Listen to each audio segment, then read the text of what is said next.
Is this really happening? It is. I'm certain of it. I feel like any moment I'm going to wake up in my bed to find I just dreamt all this. Hello, Max, back again. And you're joining me in this boiling hot summer, even if it's not summer yet, but it's boiling hot here, and I had to turn off all my fans for this video, but anyway. So the time has come for the second game on PS4. So I got my package from Marvelous today. It's actually pretty early for Europe, I believe 3 days in advance, but I'm not complaining, certainly not. So yeah, my 8th physical version of Trails of Cold Steel 2. And I have to say, I mean, I understand why they changed the artwork to make it feel fresh, but I don't know if I'm a big fan of this one. It's kind of I mean, it looks good, I guess, but to me, this type of artwork should not be used as a main cover. Although this is a limited edition, so I guess I'm wrong maybe. One thing I noticed with this particular box design, well, not design, but build quality, is that it unfortunately is not very good. My copy of the Decisive Edition for the first game is actually falling apart, kind of. And keep in mind, I am the type of guy that is obsessed with taking care of his stuff. And honestly, maybe you can't see it because I just put it back together, but this part doesn't stick. So I keep on having to press on it in order for it to not fall apart, I guess. And that is a bit of a shame, quite frankly, but as you can see, same format, same stuff. Looks good though, I like it. But yeah, I wish the box was a little bit of a better quality. Maybe I should give you a little close-up without the shrink wrap.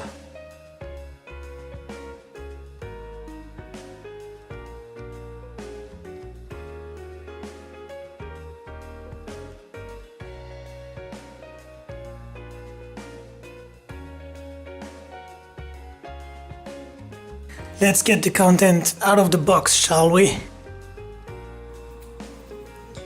Soundtrack? I mean, it's the same thing as the first edition, I guess, more or less. You get a little bit more, but it's not that different. I like it though. If you want to see the unboxing of the first game, I'll put a link in the description or something. When I think about it, this looks like the box of the special edition in Japanese, the PS4 Kai version. Really good song selection as usual, as you can see. Very impressive, I have to say. Usually they throw like 5 or 6 tracks when it comes to Falcom, and then they expect you to buy the rest, but yeah, really nice stuff. Here's the actual soundtrack, and you get a pretty good amount of songs from it. So, good on you, Marvelous, good on you. So you've got the Ouroboros pin, which is exactly the same thing. I mean, not the same pin, but the same material, same packaging as the Exceed limited edition on PS3 for the first game. If any of you have it, you know the Lionheart edition? This is exactly the same thing, if I can get it up. Here it is. Exactly the same material, so yeah, whatever, I suppose.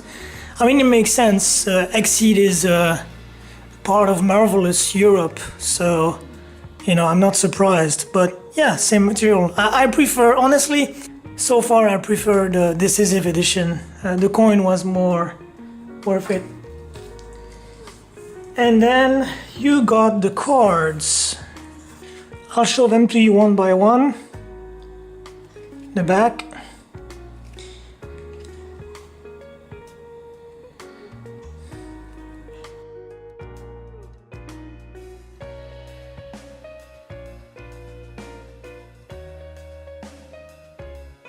Really nice edition, I like it. And now for the pièce of résistance.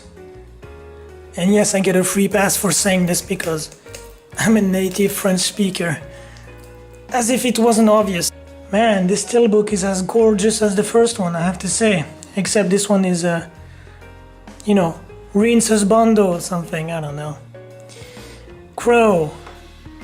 Yeah.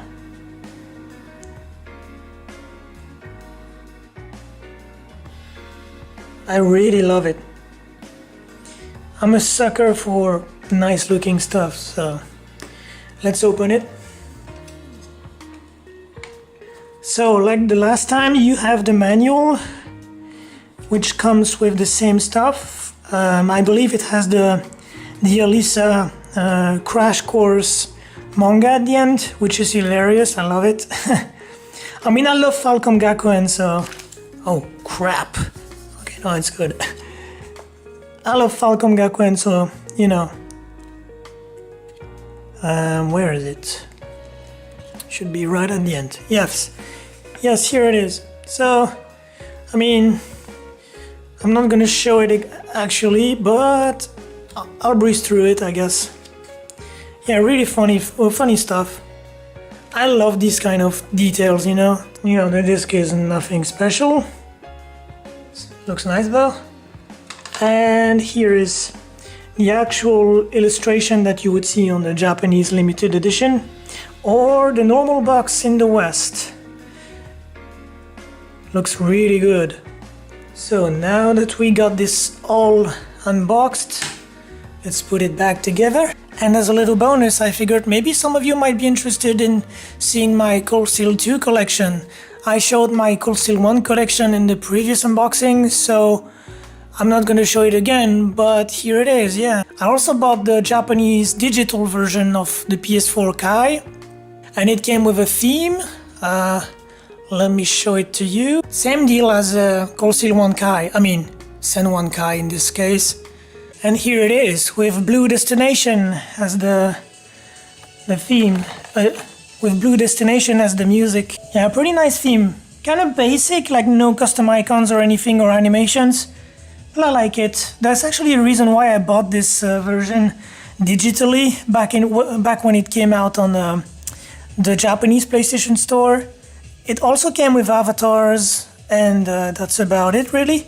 But for the price, it was really good. And as far as the physical games go, well, you have Cold Steel 2 Kai or Sen 2 Kai, which again is the equivalent of this version for the Relentless edition. Although I kept the outer packaging and it's still sealed because I have no use for it since I already have the digital version. But basically the inside is the same illustration as the regular one you see on any other version. You have the regular PS3 Japanese version, which is it actually has a different art style, as you can see. It's also funny to see how different the back looks on each version. All of them have different stuff on the back, and it's interesting. And the inside is still, you know, like a big thick manual, like I always love. Then you have the Japanese limited edition on PlayStation Vita, which came with a wall scroll and everything.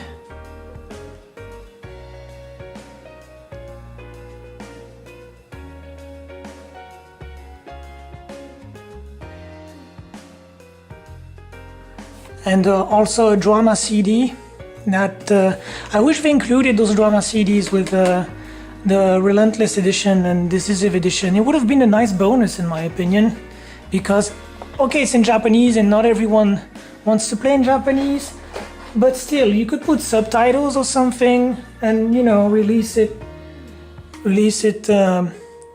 in a separate packaging inside, like something nice, you know. That would have been awesome. Sadly they never did it, but what can you do?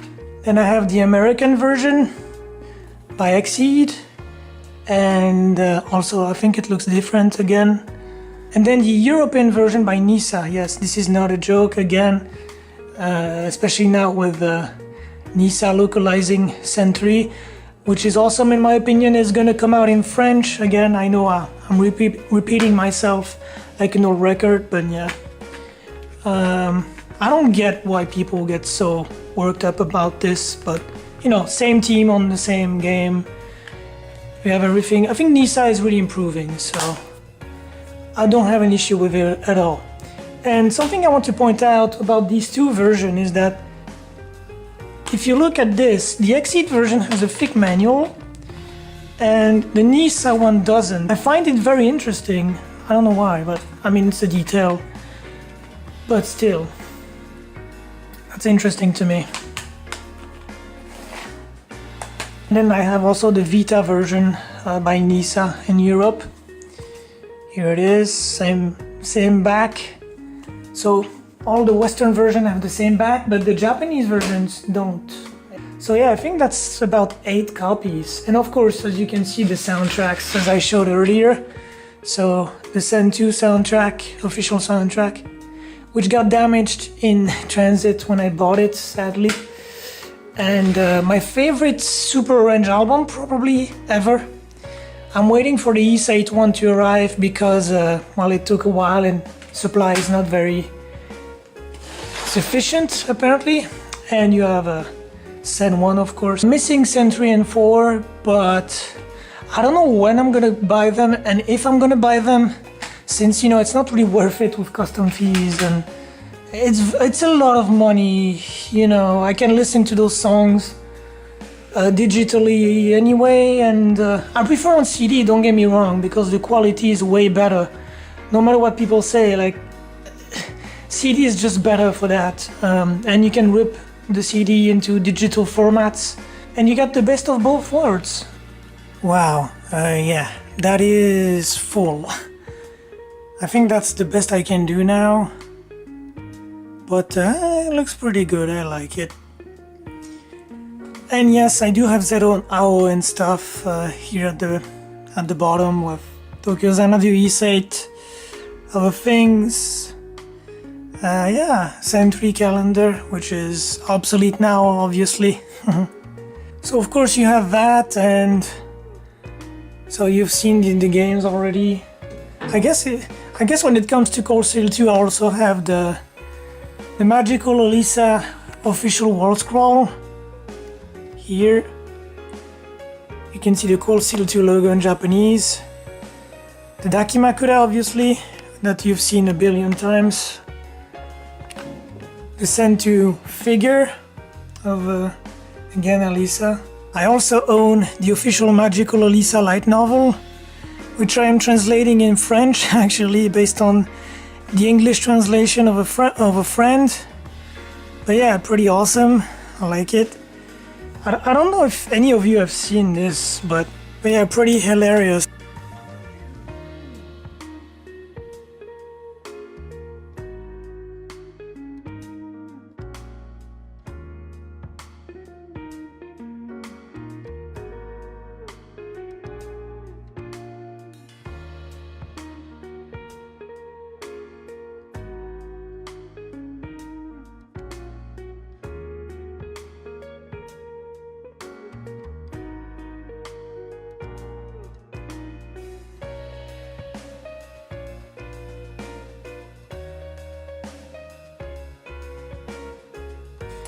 The official manga for Cold Steel, although I only bought the first book because, again, custom fees and all that stuff, so I bought it a long time ago. But yeah, pretty awesome. Falcom Gakuen, hilarious manga, as I said earlier in the video and in other videos, and another light novel spin-off where they exchange bodies. Pretty funny. I wish we would get these things translated in our language, but there's nothing we can do, I suppose. I would buy them in a heartbeat, trust me. And I believe I showed you this Cold Steel 2 World Scroll. And, you know, Sen 3, Cold Steel 3, lovely illustration. As well as other Falcom things around, as I showed before, so there is no need to, you know, Cold Steel 1, Trails in the Sky.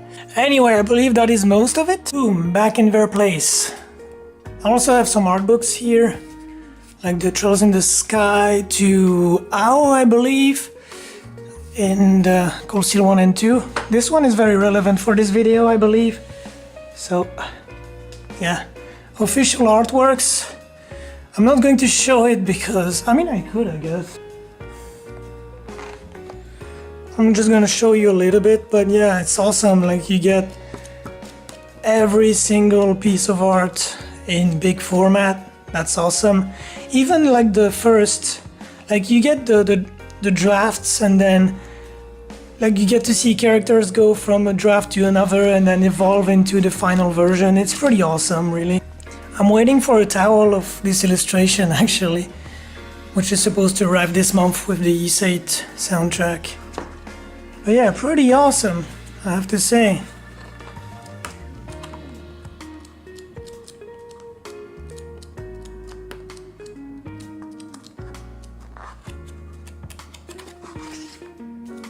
And in July, I'm also waiting for an official clock for Magical Elisa, which is hilarious. I actually needed a clock, so that's kind of cool. Apparently some people have complained that, oh, why don't they do the same thing for Yuna or something? Well, first, Yuna is not the main heroine, even if she's a poster girl for Century and 4. And also, well, this is, you know, this was made for this character. This is not some kind of repeated joke for every character in the series. That would make no sense. You know, this is a joke that's found at Falcom headquarters or whatever. They were joking about this and they made it into an actual thing, which is hilarious. So let's boot it. I'm kind of curious.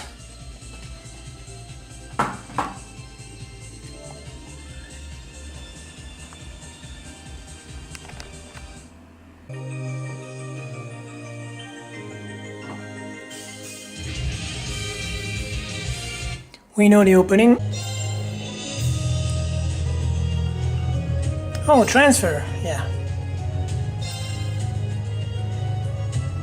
Yeah, I do have a transfer. Let's do this.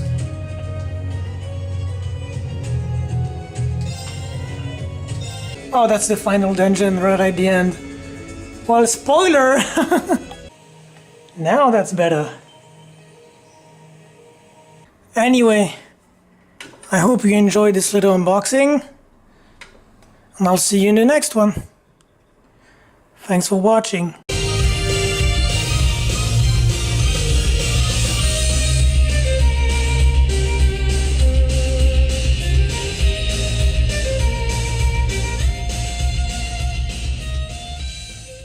Let's hear what he has to say. Our top story tonight, the rumor come out. Does Valimar is gay? Valimar is gay is the most discussed in the media in the few years ago. Even it has happened in 1204. But some of the public's still curious about what is exactly happening and to be the reason there is a rumor comes out about his gay. At that time, he became the massive social networking rumor. Listen to him go. Oh, he's quite the orator, that's for sure.